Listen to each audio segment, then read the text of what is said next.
From the Sky News Centre. Radio Live News, up to the minute. Kia ora, good morning. Welcome to News Hub.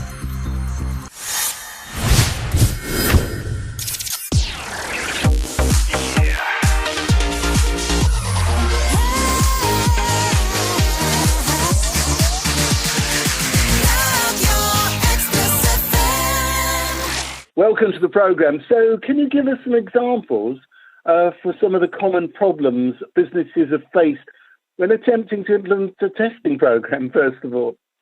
Yeah, of course. There's quite a lot of considerations that businesses need to make when looking at rolling out a testing programme. The most common areas to consider is sort of logistics, also the setup of the test area, so having a dedicated place where the testing can take place. Policies, procedures. If companies are looking to use their own staff to carry out the testing, then obviously they would need to look at training and appropriate documentation to support that. There's also deciding which method of testing to use, and again, the supply of those kits, and also how they will deal with positive cases and the safe removal of those people from the premises if they do get identified as a positive. So you can understand why it can feel quite overwhelming for organisations that are considering rolling out a testing programme. Can you give us some examples of some of the common problems businesses faced while attempting to implement a testing programme? And also before that, how important is it for confidence that that people are tested or being tested in the workplace? Yeah, I suppose testing in the workplace still plays an important role. Very much, testing in the workplace is aimed at the asymptomatics. It's, detecting those people that otherwise would not realise that they've actually got COVID, and unaware that they could go on to infect other people in the workplace. So it's really sort of a preventative measure and also a reassurance to the workplace as well that testing is taking place. So in terms of, obviously, testing is still, we're all drilled about the fact that, even though restrictions have lifted and, the world is sort of getting back to normal, obviously workplace testing, where people congregate, and I can think of my office, there's anything up to, can be 9-10 people in our particular newsroom, and we've had 2 positive tests very recently over the last couple of weeks. So workplace testing, although now not free, is still vital because obviously people are congregating in workplaces. I mean, ours is quite a small one, but obviously bigger workplaces, a virus can still spread even though this free testing is not available. Yeah, well, that's exactly it. I think it's been, I suppose, challenging because we've been encouraged by the government to, get people back into offices and back into work settings. Obviously, in line with kind of the restrictions starting to ease. So, understandably, that's why we're seeing an increase in COVID cases. And I think because the vaccination's been such a success, there has become a little bit of complacency, hasn't there? That people are almost immune to COVID, and it's unfortunately not the case. But yeah, like you say, we do kind of support some broadcasting organisations and manufacturing, construction, etc. And I think people are still surprised that when we're testing that we're still picking up positive cases, which sounds a bit bizarre, but the virus is very much still there, and it's still it's still affecting us, isn't it? It is. Like I say, I got pinged on Saturday. I all of a sudden on my phone was like, oh, you've got to self-isolate until next weekend. I'm like, where's that come from? Because I've not heard. We'd had one positive case at work, but it was like a week before. Yeah. So it was quite a surprise for that. And last, we've been very lucky. It's within the 18 months since the first lockdown. I think we've only had 2 positive cases, so we've been very lucky. But then to get two within 10 days, it just shows that the virus is still about. In terms of companies then implementing testing programs, obviously now companies can't get the free ones. So what issues are companies facing? Is it a cost thing or is it availability? Yeah, I suppose cost is a big factor. I think it's a bit of a shame, really, because organisations have invested a lot of time and effort in getting testing sites set up at their locations. They've provided training, they've put policies and procedures in place, etc. So although the kits have been removed from the government, they're still keen to commit to regular testing in the workplace. Can still get hold of the kits, but obviously they have now got to pay for that service.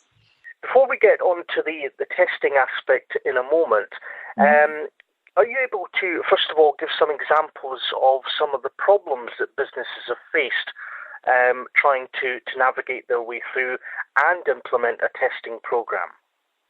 Yeah, of course. I think, like all of us have really seen, COVID can be really difficult to kind of cut through a lot of the weeds that are out there and understand exactly, what you need to do and exactly what guidance you need to follow. And that's no different for a business, especially if they are looking to introduce a testing program. There are a number of considerations that an organisation would need to consider, things like, the logistics, setting up a suitable area on site. We work with quite a few sort of construction companies, and that in itself can be a bit challenging, just looking at, setting up a really good work area for the testing to take place. Then, of course, it's looking at who will administer the testing, if they will train up people within the organisation, or they'll use sort of trained technicians from an organisation like ourselves to administer the testing, because then that will determine if training is needed, if policies, procedures need to be implemented. And of course, then deciding on which kits to use and the supply of those kits. And then, of course, what to do with a positive case when they inevitably come about from the testing. So you can see when you start putting all of that together, and most organisations will allocate people to take responsibility for COVID testing, which will be on top of their kind of day job.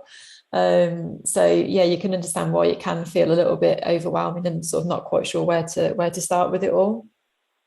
So just to start off, can you give me some examples of some of the common problems businesses have faced when attempting to implement a testing program?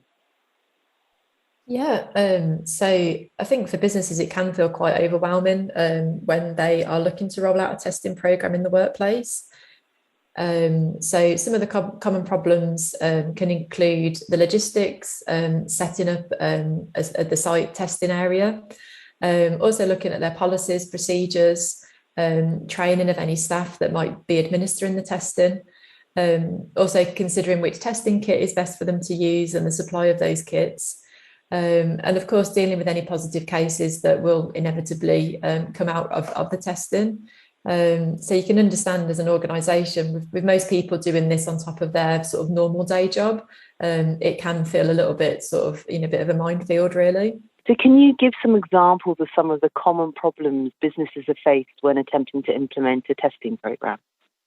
Yeah, of course. I think in general for businesses, it's been quite difficult to keep up with all of the changes around COVID in general, and obviously testing as well has been quite challenging. I think businesses that have identified that they want to take responsibility, but there are quite a lot of considerations that they've had to consider first. So common sort of problems would be around logistics. When you have got testing going on at site, then you need to make sure that the site is appropriately set up for testing. The introduction of sort of policies and procedures. Also, if they're looking to use their own staff to carry out the testing, then they'll need to look at training and documentation. There's also the consideration of what testing kits to use and the supply of those kits. And also, of course, dealing with the positive cases that will inevitably sort of come out of the testing. So, yeah, you can understand why it can feel a little bit overwhelming for businesses that know that they want to do testing, but not quite sure exactly where to start with it. Right. Why is workplace testing still so important then? Yeah, well, I suppose because the cases are still they're still on the increase. Cases are still surging really. there is an encouragement for businesses to get back to some normality and returning people back to the workplace. And testing really goes hand in hand with other measures that organisations will have introduced. And it's really testing those people that ordinarily wouldn't realise that they've got COVID. Even though a lot of people are now vaccinated, they can still carry and can still become quite poorly actually if they do get the virus. So again, it's just testing those asymptomatics in the workplace setting, and also to give a level of reassurance to the workplace as well that the testing is taking place. It's been a struggle for every business over the last 2 years now. So how important is it that you can actually say to other businesses, you can come into our premises and we have a COVID-friendly environment? Yeah, well, that's it, isn't it? It's like you say, it's that reassurance that the measures are in place, and obviously testing sort of goes hand in hand with other measures that businesses have had to introduce, sort of PPE, social distancing, etc. But it does give that level of reassurance, and I suppose it's just getting that balance right as businesses are starting to move more people back to the workplace. And although we're in kind of like step 4 of the government plan, we're still seeing a surge in cases. It's still kind of early days for us, so definitely testing still, as I say, still plays its part for businesses. So obviously, it's now a cost to employers. What sort of cost are they now having to bear? Yeah, well, I suppose it'll vary quite widely because it's such a big market now, isn't it? COVID testing, essentially it is the price of the kits. Some organisations like ourselves, we provide the kits and the trained personnel as well, which actually a lot of organisations are kind of leaning more towards because it frees up their staff not to be actually administering the testing and running the test location at site level. But there are a few different options to consider. But yeah, it's just weighing up that kind of cost benefit to keeping the business running, keeping operating, etc. So I suppose the good thing is that organisations are still identifying that it is having a benefit to their business. So in terms of I remember doing the lateral flow tests. Obviously, as part of the programme. Are they still free to members of the public? Yeah, so the testing in the community, like you say, you can still pick them up from the supermarket, the chemist, and I think you can order them online still through the government website. So yeah, they're definitely still available, and we're still still saying that people should continue to do that regular testing at home.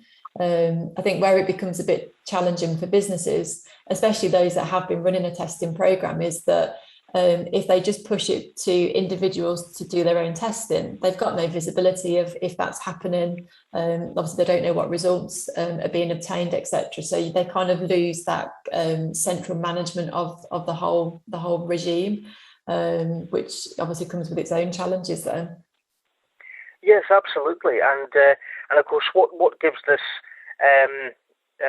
sort of added urgency, of course, is that although the restrictions have been lifted at the moment, that's not to say, of course, that COVID is over. We are still in a pandemic. We're still living with COVID, and businesses, of course, if for example a business moves into a new premises, they can plan for that, and as you can say, they can delegate tasks to people. Whereas in this situation, they're delegating tasks and planning for COVID testing as it's happening, as cases are being detected, which of course makes it doubly stressful. Yeah, absolutely. Like you say, I think I suppose it's become sort of almost like a level of complacency, hasn't there, because the vaccination rollout's been so successful. But obviously it's not 100% effective. And I suppose the purpose of testing in the workplace is to detect those people that are asymptomatic. So organisations definitely recognise the importance of testing within the workplace, but it's just getting the balance right from, committing to it, but not kind of impacting massively on their operations, or, on investing too much time into getting everything set up properly. And this may seem like a bit of a redundant question, but why is it that workplace testing is still so important in the climate we're in? Yeah, well, I suppose, like we just said, the cases are still increasing, and we expect that to continue, especially as the schools return, in September. As we enter the autumn winter, then we are expecting those cases to continue to increase. So testing, along with other measures that have been introduced into workplaces, will definitely continue to play to play an important part of businesses being able to get back to normal. And that's what everybody wants, isn't it, to kind of almost be back to some sort of normality. So yeah, but as I say, it's just that kind of ensuring productivity, detecting those people that may be asymptomatic and just not aware that they've got COVID. That's so important for businesses. Yes, absolutely, and I know that that's been something that people have been, discussing in itself. Trying to ensure that as many people get tested as possible, particularly, as you say, if they're asymptomatic. And just on that note, actually, as we were saying just at the top of the interview there, companies or businesses who are going through this will delegate tasks on how to navigate their way through this. Some companies may ask themselves, why not pass that testing responsibility back to the employees, and ask them to use a home testing kit, for example, which are available in communities up and down the country. Would you see that as a way forward, or could that be possibly counterproductive? Yeah, I mean, as you say, the message very much from the government is to continue doing regular lateral flow testing at home. So we would definitely still encourage that to take place, and obviously those kits are still available. I think where that becomes a little bit difficult, if an organisation decides to pass kind of the responsibility back to the employees, is of course they've got no visibility of that testing taking place. They don't need to be notified of the results either. So, it kind of just starts to dilute the process. So that's why companies are still, recognising that having a regime in place in their own work settings just means that they've got that level of, I suppose, control and sort of management of the testing that's taking place, and the results that are coming in off the back of it. And why is workplace testing still so important? Yeah, well, I think, like you said in your introduction, we know the cases are still increasing. I think as we head towards the autumn and the winter months, we're expecting that to become more prominent. The government are encouraging us all to start getting back to normal, and businesses to return people to the workplace, etc. So I think testing still has an important place to play in the workplace, alongside other measures, like vaccinations, PPE, etc. And I think because we're testing asymptomatic people, so people that ordinarily just wouldn't know that they've got COVID, it just makes sure that there's that level of reassurance to the staff, to the workplace, and also making sure that we identify those people as quickly as possible. Yeah, absolutely. And so why is workplace testing still so important? Yeah, so like you said in your introduction, although we are starting to open back up, and there's a real push for businesses to return people back to the workplace and for things to sort of try and get back to some sort of normality, the reality is that the cases are still increasing, and I suppose testing alongside with other measures that businesses have introduced just allows for that level of normality to be resumed in the workplace. It also gives that level of reassurance to the staff when they are returning to work or they are working alongside their colleagues. And as we know, COVID testing in the workplace is very much aimed at the asymptomatic. So we aren't testing people coming to work and they think that they've got COVID. So it's obviously making sure that we identify those cases and prevent them from spreading the virus, around a whole site. Right. And why can't companies pass the responsibility back to employees then? And, ask them to use home testing kits maybe? Yeah, I would say that it's still important for people to use the home testing kits on a regular basis, just as, a personal responsibility. But from a business setting, obviously what they haven't got if they only enforce that is there's no visibility of who's actually conducted the tests, what the results are, and how they manage the results from there. So again, businesses are still I suppose identifying that it's important for them to do the testing, and then they can manage the results, they can manage the outcome, and can also support the staff as well, if we do see positive cases coming out from that testing. And what's with regards to confidence and purchasing PCR tests and particular kind of tests, is there any kind of industry-led COVID test that employers are preferring? Yeah, well, I suppose at the moment it's still very much the antigen-based test. So either the PCR, as you say, that goes back to the lab, or a lot of businesses that we've been supporting have been using the lateral flow testing kits, just because they're quick and easy, and obviously you get the results there and then. So unless kind of for certain industries, then they still need to use the PCR. But a lot of businesses have changed and are now using the lateral flows. I think as well, because, in society in general, we've become used to doing that whole lateral flow test, haven't we? It's just become part of everybody's normal life. So to have that test in the workplace, it's nothing out of the ordinary for people. And it's also funny when you're watching someone take one, when they say, no, you've got to go further up your nose. Yeah, it's not the nicest of tests to have, I have to say. No, and we test in lots of different industries, and it's quite funny when you go to some sort of construction sites and you sort of get the big burly men that sort of walk in and shudder at the thought of having something stuck up their nose. The thing is, in times like these, sometimes it's humour that gets you through, isn't it? And exactly. And I think it's part of the British spirit. How in terms of the testing, then obviously some people might be confused. I had a PCR test for the weekend. In terms of what people should do as individuals, are we advocating that people still do the lateral flow test just to manage their own situation? Yeah, definitely. The message, especially from the government, is still very much to do regular testing at home using the lateral flow testing kits. Obviously the lateral flow kits at home, and obviously in the workplace as well, is intended for people that really haven't got symptoms.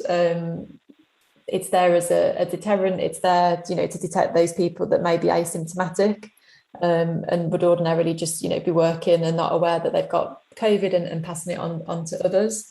But yeah, the messaging is very much still to continue to do regular testing, be it at home or via work.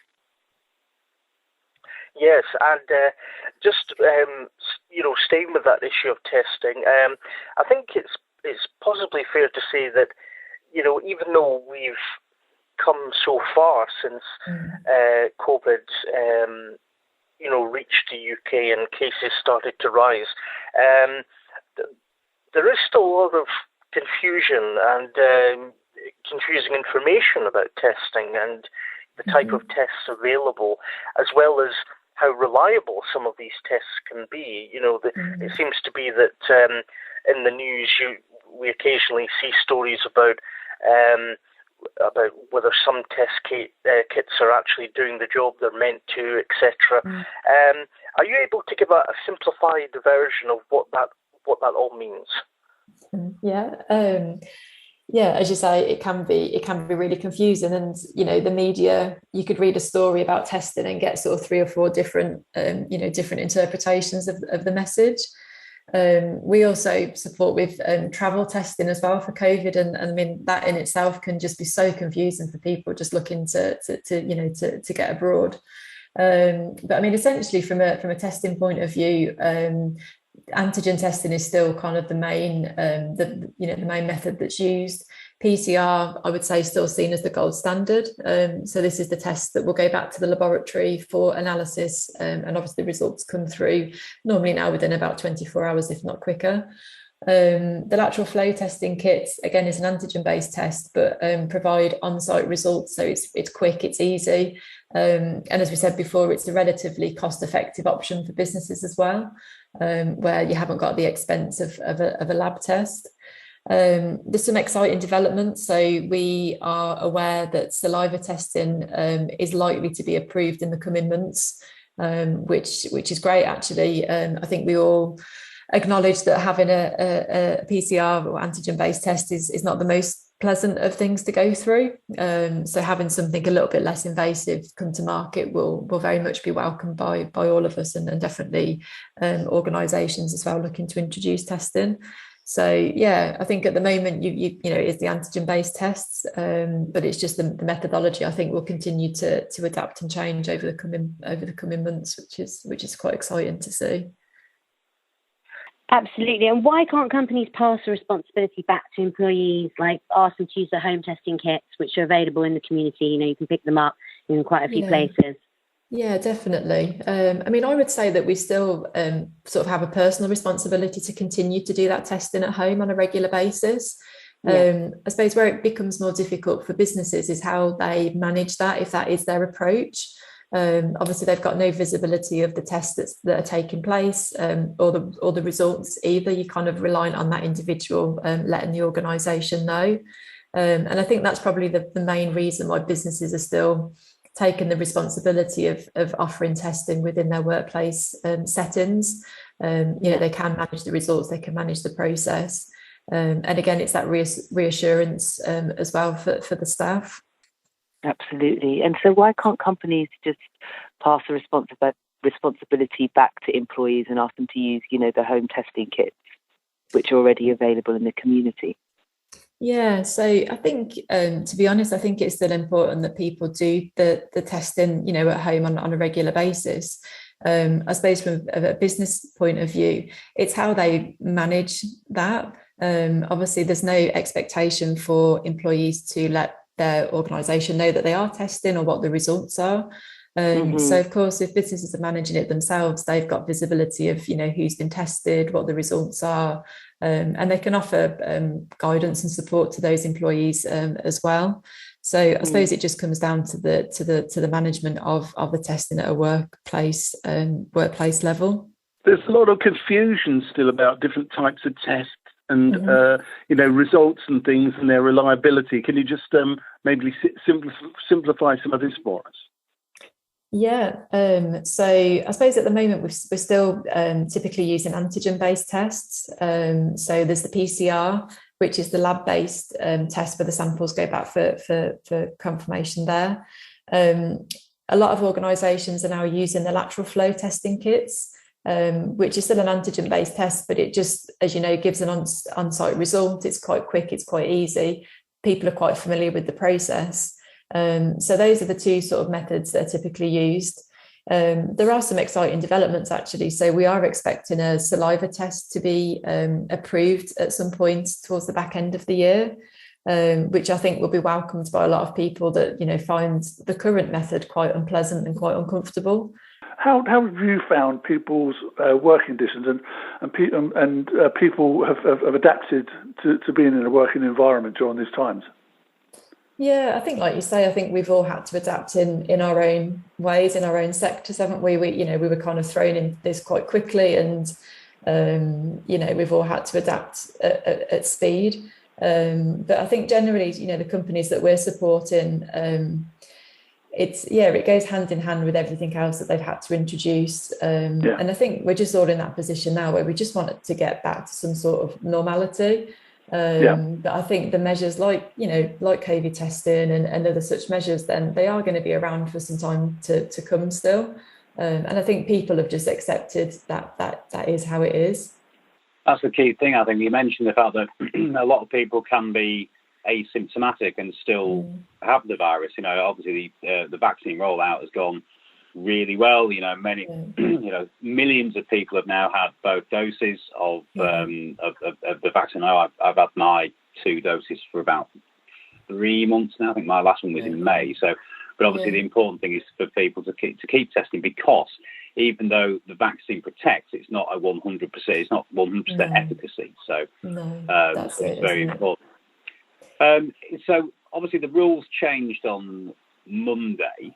So in terms of when people are pinged now, that obviously what changed on Monday? Yeah, so if you were pinged, or if you're pinged now after Monday, if you've been identified as a close contact but you have been double vaccinated, you don't now need to go into isolation, the normal isolation. So I think that's definitely good news, because that was definitely causing an impact, wasn't it, in society in general. There were so many people that were having to isolate because they'd been pinged. It does become a little bit more challenging for businesses, because what they need to look at is their own risk assessments and their own business, and just looking at how they still manage those kind of close contacts and those people that may test positive, etc. So there's still a lot of work to be done from a workplace point of view, but it's definitely been well received. I think the changes to the track and trace system was definitely causing a big impact. So I know the rules. When I know if you were pinged before Monday, it doesn't apply. I know from personal experience. So because I had doctor's appointments on Monday and Tuesday. I'm like, I'm just ringing up, just letting you know I've been pinged, and obviously the rules changed. And I went, no, well, it only changed if you were pinged today. And Typical. So you were just literally on the cusp of the change, weren't you? Yes, yeah. So I literally got pinged at about 6 o'clock Saturday night. So I was about 36 hours outside of the change. So it's been an interesting week to be at home. There you go. Yeah, absolutely, and that will hopefully be a piece of encouraging news regarding the saliva testing. Hopefully, it may give people a bit more confidence or a bit more reassurance, perhaps, because as you say, some of the testing methods are obviously essential, but not altogether pleasant. So hopefully that will help maybe ease some of the worry about that. One of the things that one of the words that has emerged from all this is the pingdemic, and that seems to have entered our language as well, as businesses have opened up. Now that in itself has caused obviously some uncertainty and some worry for businesses. If suddenly a colleague or an employee gets that the ping and it's what do I do now? There seems to be even more uncertainty about what to do precisely if an employee gets that ping. So from a workplace perspective, what would be the proper course of action, or what would this mean exactly? Yeah, so as you say, with the changes that have come into effect recently, we now know if you've been double vaccinated and you get that ping, then you don't automatically need to self-isolate if you've been identified as a close contact. Again, it's never a straightforward answer with COVID, but as from a business point of view, what our advice would be is for organisations to, take the opportunity to review their risk assessments, look at their policies and procedures that have been implemented. Obviously, with vaccinations, for most sectors, then obviously it's not a mandated requirement to have the vaccination.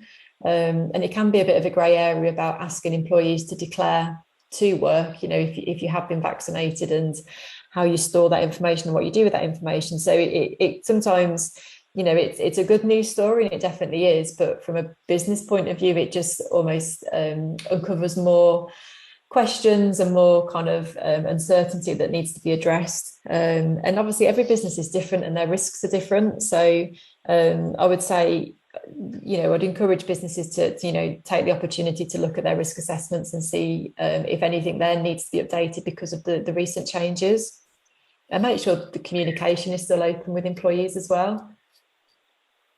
Yes, absolutely. Yeah, that's critical, I think, isn't it, at this particular time? So yeah, there is a silver lining really in all this. As you say, it does give businesses a chance to review certain procedures and just to see that they can be adapted for the situation that they find themselves in. As you say, each business is different as well, so it's not a one size fits all. But of course, the main thing from all this is that despite the anxiety that we're all feeling about testing, from a business point of view, that we're discussing, not testing is completely sort of counterproductive, isn't it? Because all it would take really is for one person with COVID, or as you say, maybe someone who's asymptomatic, and the consequences could be quite difficult, to say the least.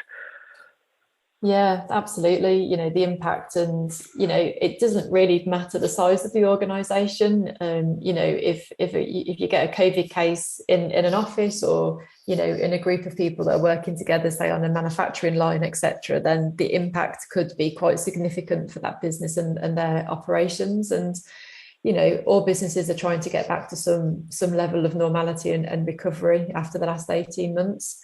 So as you say, testing alongside other things like the vaccination rollout will continue to play an important part of that recovery. And there seems to be so much confusing information around testing and conflicting information about the types of tests available as well as their reliability. Could you break this down and simplify this for us? Yeah, I'll try. So I suppose at the moment there's two main types of testing still that are typically used in the workplace, especially. So PCR, which is the lab-based antigen test, and in a lot of ways it's still very much seen as the gold standard because it is going back to the lab. And then, of course, the lateral flow testing kits, which are the ones that are widely available in the community. A lot of clients are now using these in the workplace setting because they're quick, they're easy, and they're relatively cost effective as well. There are some exciting developments actually. So we're aware that the likelihood is that a saliva-based test will get approved before the end of the year. Which I think is great. I think we all understand that having an antigen test, up your nose and down your throat is not the most pleasant. So a move to a sort of a less invasive test will definitely be welcomed. Great. That makes sense.